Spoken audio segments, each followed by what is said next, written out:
The biggest crisis that we have in Africa is not a crisis of lack of resources. Neither is it a crisis of the human abilities and capabilities here in Africa. There is immense talent, there is immense resources and endowment here in Africa. The real crisis that we have is a crisis of leadership. Today, I want us to examine leadership, and I will focus on the leadership types, and I will seek to ask the question, which leadership type will make things turn around in Africa that is filled with unprecedented levels of unemployment, poverty, and health problems. What type of leadership will turn things around? There are traditional theories of leadership. And I want to look at the traditional African society. And I want to say that in the traditional African society, leadership was ethnocentric. That means leadership emanated from a particular community.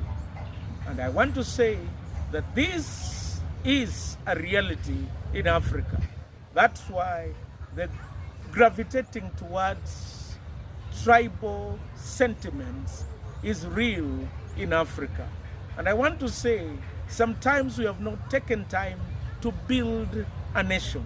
Therefore, we are just nations of different tribes and communities. This emanated from the ethnocentric leadership model that was in African society.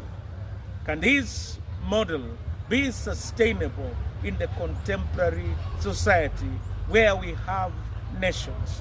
But we must be aware that in traditional African society, leadership was ethnocentric.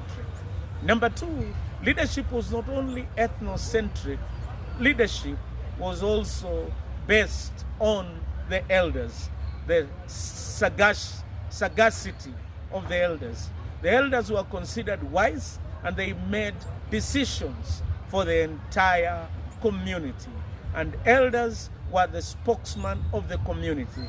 Therefore, their leadership, the leadership in the traditional African society was based on sagacity, or the elders, and the ability to be spokesmen and leaders of the community. They were